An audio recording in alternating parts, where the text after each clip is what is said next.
All right, welcome back to Sports Talk with Robert Allen and friends on this Tuesday. And joining us now from the track and field and cross country program at Oklahoma State, the I believe it's assistant, maybe associate athletic director in charge of cross country, track and field, is also the head coach for those programs. Dave Smith, and it's been too long since having Coach Smith on the program. And joining it as well is Sinclaire Johnson, who just recently won the NCAA Women's 1500 meters this past weekend in Austin, Texas, the NCAA Track and Field Championships.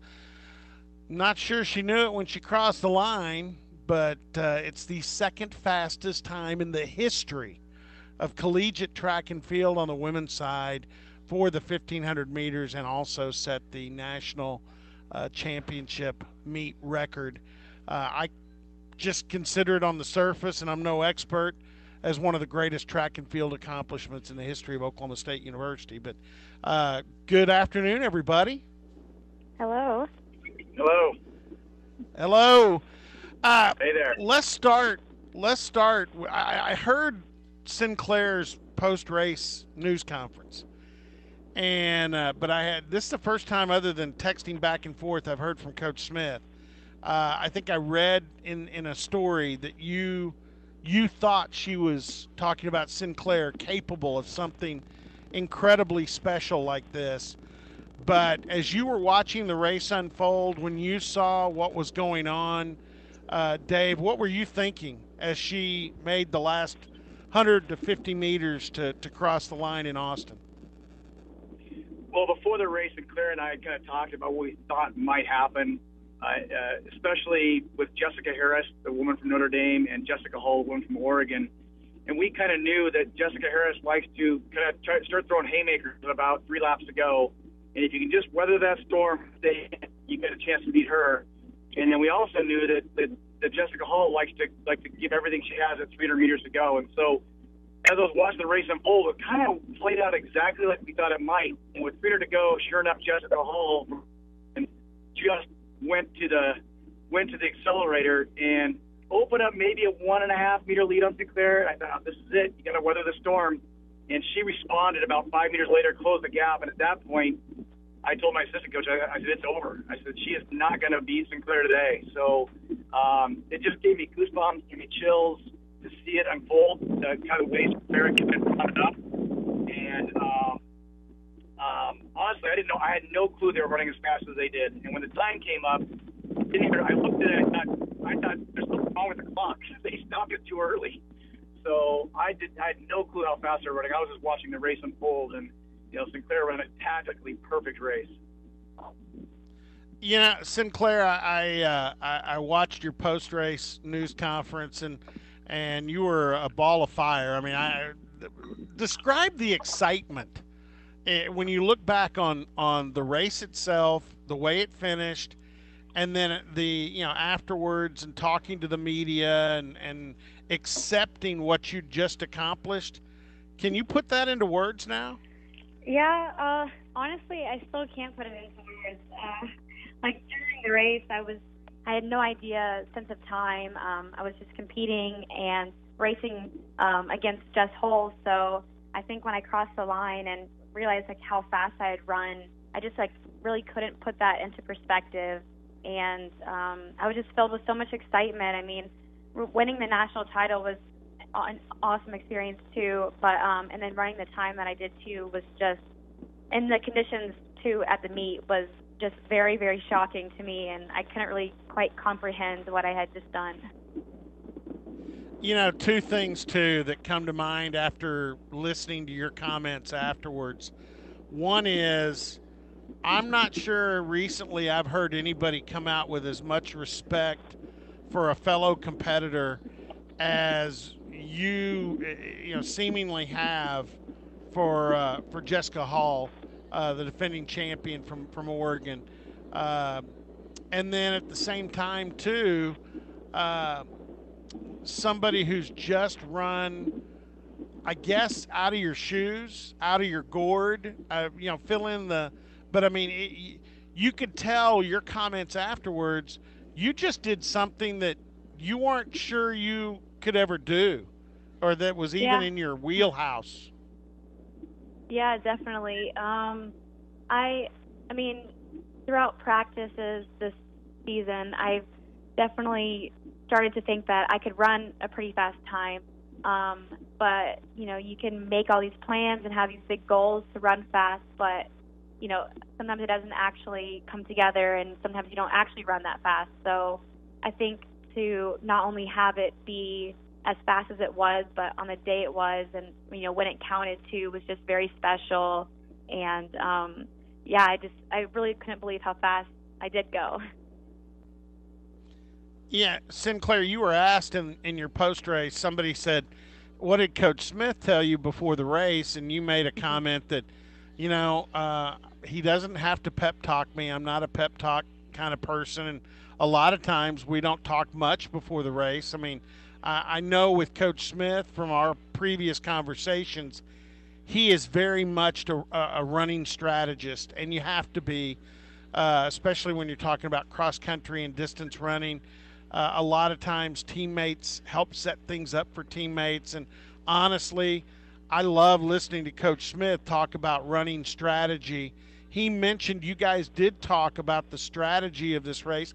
How valuable of a tool as a coach is he for a runner when he can come up with these scenarios and present them there and really give you a solid strategy to a race? Yeah, I mean, he's been in the sport for many, many years, and so he's seen how people have raced, and he knows how to win, how to coach someone to win a national title. So it's super valuable to have his insight, and I think having him believe in me and constantly reminding me, like, you can do this, and it's not, you're out of the realm, and that's just super helpful. And it's just kind of a special thing to be able to have him have so much faith in me, and then instill faith in myself too.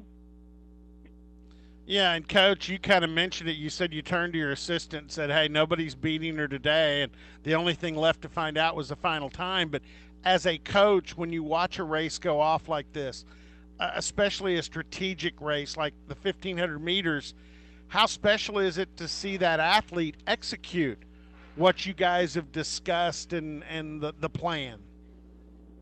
Well, Sinclair is pretty modest, but she's talking about workouts, and we've had some really good middle distance runners at OSU over the past. Natalia Pollution and Kayla Edwards, two of them who won national championships in this event.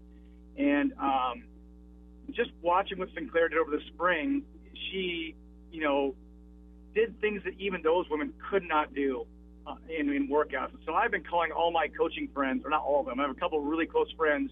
I need to, throughout the spring, call and brag about what Sinclair was doing, because I have to be able to share with somebody that gets it. And so I've got a couple of close friends that I was calling all year saying, I don't think you'd make a beat her. The things she's doing right now, she is on another level, and all the cliches. I just saw that I could feel it coming. And the one thing about Sinclair, I think her greatest strength is that she is completely unflappable.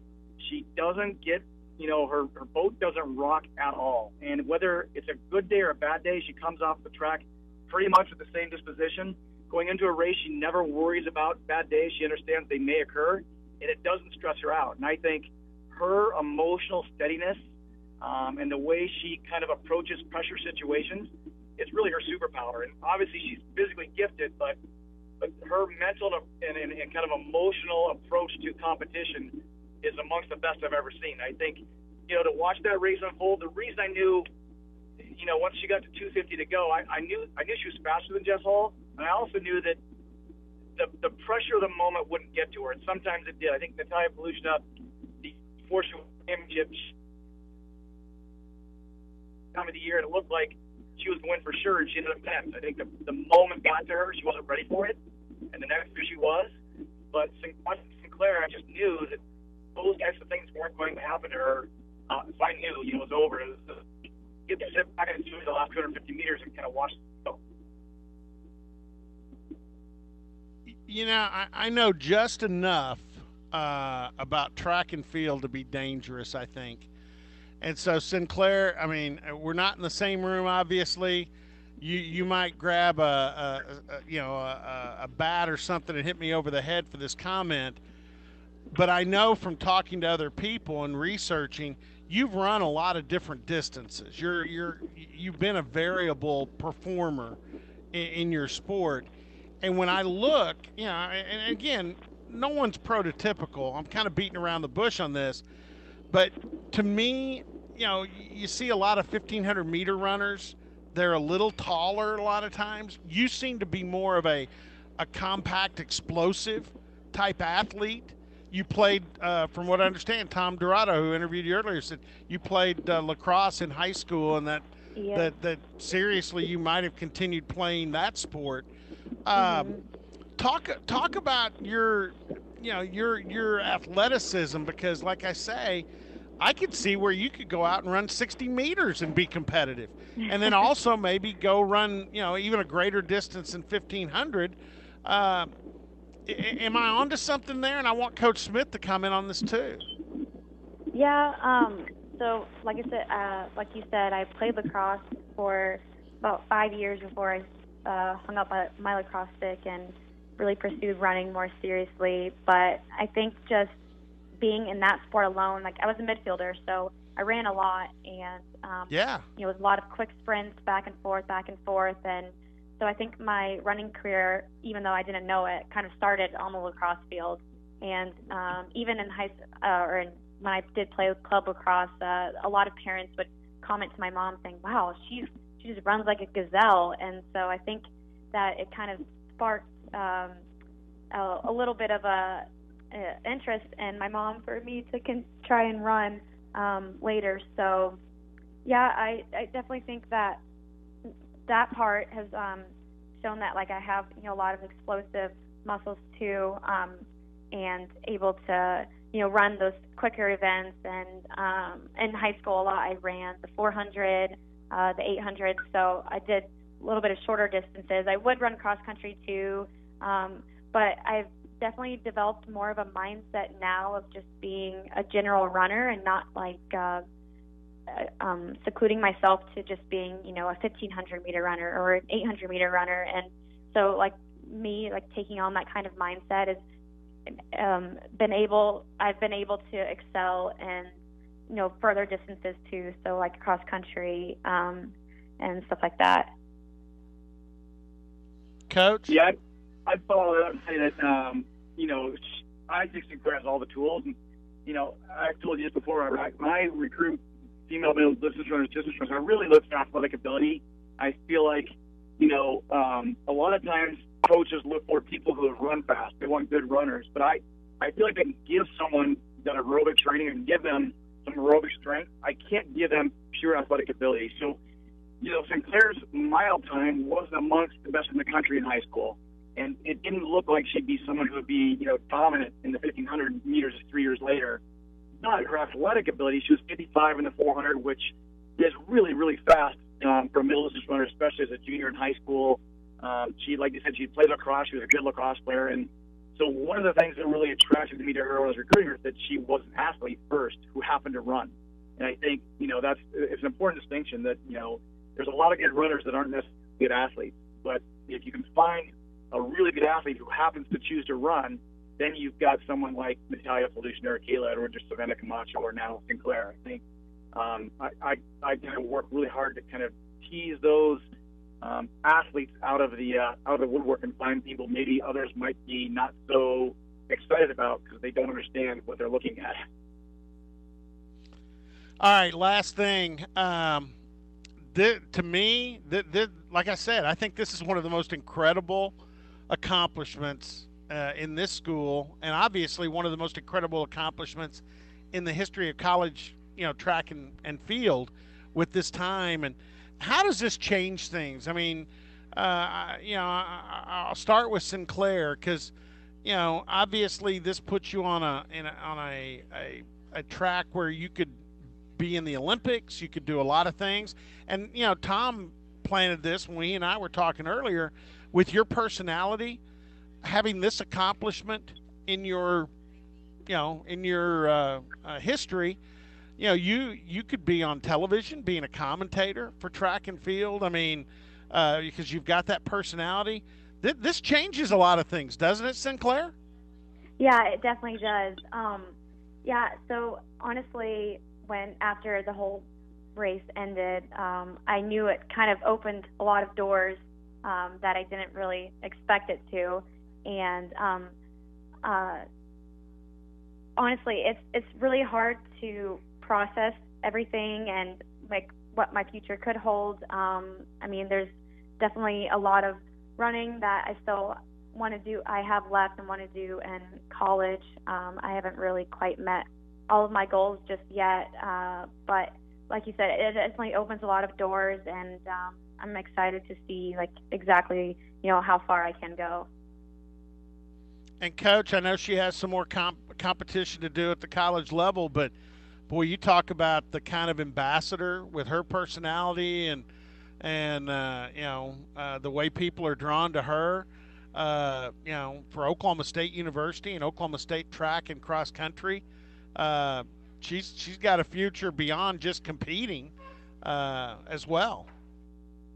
Oh, she's not all that good. No, she is. She is. As fast as she is, she's an incredibly good student. She is a really good person from a really good family.